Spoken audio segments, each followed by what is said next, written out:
سامعین محترم، یہاں سے آدم علیہ السلام کو سجدہ کروانے کے بعد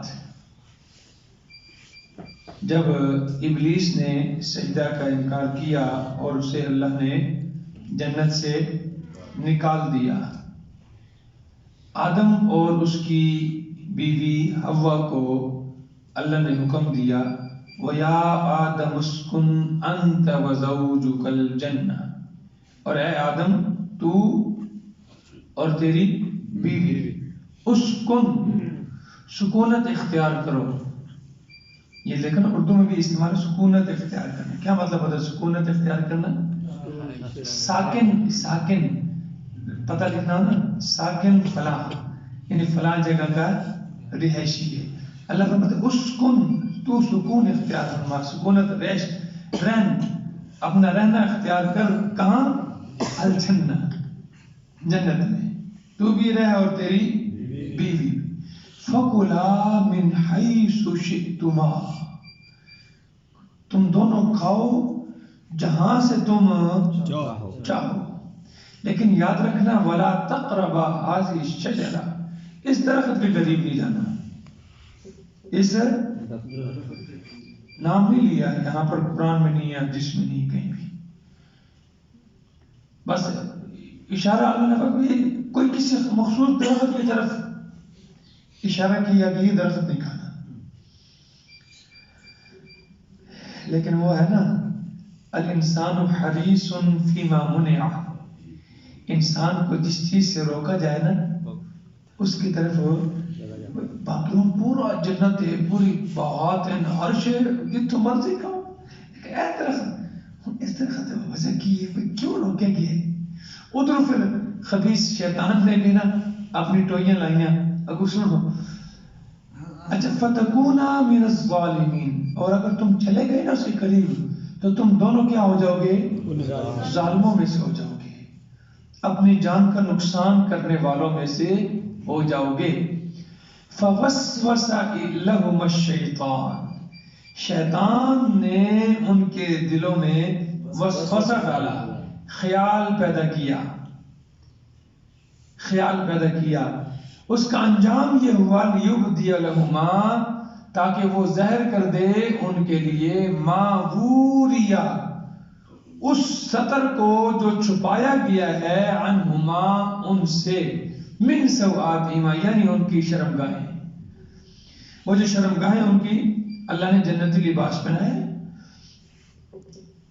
تو لباس پہنا ہوا ہے، ننگے نہیں ہیں، ننگے انسان مادر ذات پدر ذات ننگا نہیں ہے، اللہ نے یہ لباس کا انتظام کیا ہے، سمجھ آئی؟ یہ ننگا ہونا ولایت کی علامت نہیں ہے۔ ہمارے پاس تو عجیب سسٹم ہے نا، اگر ٹوپی سر پر نہیں ہے تو مولوی صاحب فتویٰ لگا دیں گے نماز آپ کی نہیں ہوئی،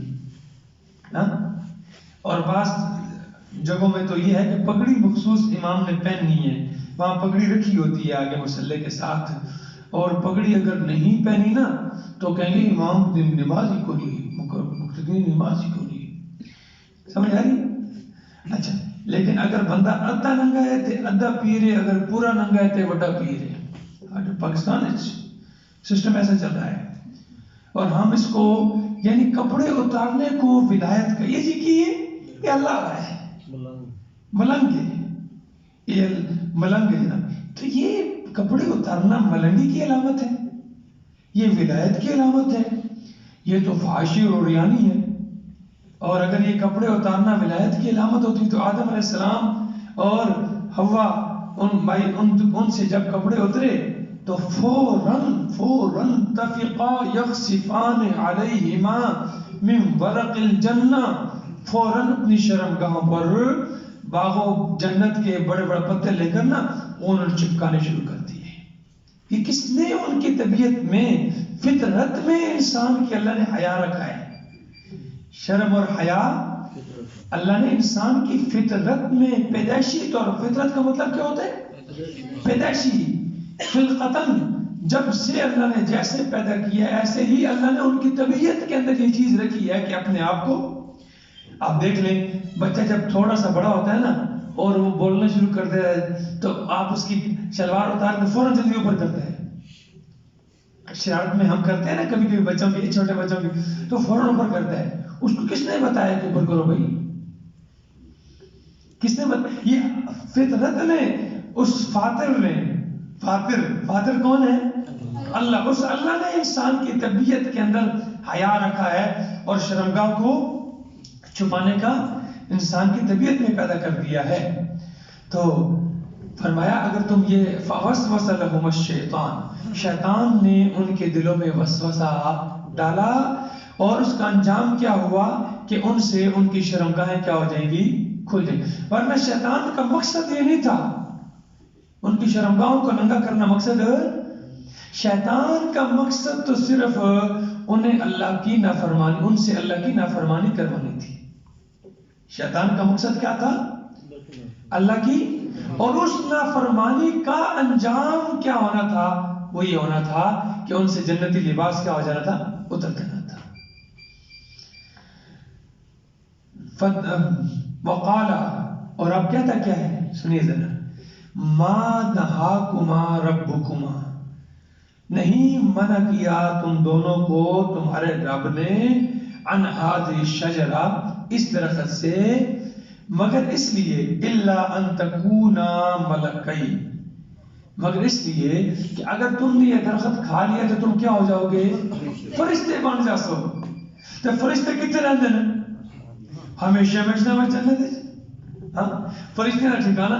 وہ اللہ نے تو اس وجہ سے منع کیتا ہے، گویا نعوذ باللہ اللہ کے خلاف بھی کیا پیدا کر دی. اللہ نے تھونوں اس وجہ سے نہیں کھانا تھا تو اگر کھا لے تو فرشتے بن جاسو. او تکونا من الخالدین، یا اگر تم نے کھا لیا تو تم ہمیشہ ہمیشہ کیا بن جاؤ گے؟ جنتی رہو گے، ہمیشہ میں جنتی. اور پھر ساتھ کیا کیا؟ وقاسمہما، ان کے سامنے قسمیں اٹھائیں، انی لکما لمن الناصحین، بے شک میں تمہارا کیا ہوں. کدی کدی یہ بھی ہوتا ہے نا جڑا جھوٹا ہوتا ہے نا وہ سب تو زیادہ، اسی لیے تو حدیث میں آیا کہ جھوٹ اپنا قسم اٹھا کر سودا جو بیچنے والا ہے نا، اللہ اس کے مال میں سے برکت اٹھا لیتے ہیں. جھوٹ قسم اٹھا کر مال بیچنے والا نا، یہ اس سے مال تو بک جائے گا لیکن برکت اٹھ جائے گی. تو برکت قسم نہیں اٹھانا. فَدَلَّاهُمَا، پھر اس نے ان دونوں کو مائل کر دیا بِغُرُورٍ، دھوکے کے ساتھ. دھوکہ دے کر ہمارے ابے کو اور ہماری اماں کو مائل کر دیا کس کی طرف؟ اس درخت کی طرف. فَلَمَّا ذَاقَا، پس جیسے ہی جب ان دونوں نے چکھا الشجرہ، درخت، ادھر درخت چکھا، بدت لہما سوآتہما، ادھر ان کا شرمگاہیں کیا ہو گئیں؟ ظاہر ہو گئیں. ادھر شرمگاہیں، ادھر چکھا، ادھر شرمگاہیں، فوراً لباس اتر گیا. جیسے لباس اترا، تفقا وتفقا یخصفان علیہما من ورق الجنہ، فوراً ہی انہوں نے کیا شروع کر دیے؟ جن درختوں کے پتے جو ہے نا وہ اپنی شرمگاہوں پر چپکانے شروع کر. یخصفان کا معنی چپکانا، یوں ملانا. وَنَادَاهُمَا رَبُّهُمَا، اور ان دونوں کو آواز لگائی ان کے رب نے. کن کو؟ آدم اور حوا کو ان کے رب نے آواز لگائی. أَلَمْ أَنْهَكُمَا عَنْ تِلْكُمَا الشَّجَرَةِ، کیا میں نے تم دونوں کو منع نہیں کیا تھا اس درخت سے؟ وَأَقُلْ لَكُمَا، اور میں نے تم دونوں کو بتا نہیں دیا تھا، إِنَّ الشَّيْطَانَ لَكُمَا عَدُوٌّ مُبِينٌ، کہ بے شک شیطان تم دونوں کا کیا ہے؟ کھلا دشمن ہے. ہاں میں نے بتا دیا تھا تمہیں، عدوٌ، دشمن، مبین، کھلا. اور یہ کئی جگہ پر اللہ نے ذکر کیا ہے. أَلَمْ أَعْهَدْ إِلَيْكُمْ يَا بَنِي آدَمَ، سورۃ یاسین میں، علم اعہد الیکم یا بنی آدم، اے آدم کی اولاد، کیا میں نے تم سے وعدہ نہیں لیا تھا اللہ تعبد الشیطان، کہ شیطان کی عبادت نہ کرنا، انہ لکم عدو مبین، کیونکہ وہ کیا ہے؟ تمہارا کھلا دشمن ہے، وَأَنِ اعْبُدُونِی، اور میری ہی عبادت کرنا، میری، یہ ہی کا معنی کیا ہے؟ میری ہی عبادت کرنا، یعنی میرے سوا کسی اور کو حاجت روا اور مشکل کشا سمجھ کر اس کے سامنے اپنے ہاتھ نہ پھیلانا، اپنی جھولیاں نہ پھیلانا، اپنی زبان پکار کے لیے نہ کھولنا. ان اعبدونی ھذا صراط مستقیم، یہ صرف میری ہی عبادت کرنا، صرف میری ہی عبادت کرنا، یہی کیا ہے؟ سیدھا رستہ ہے. اہدنا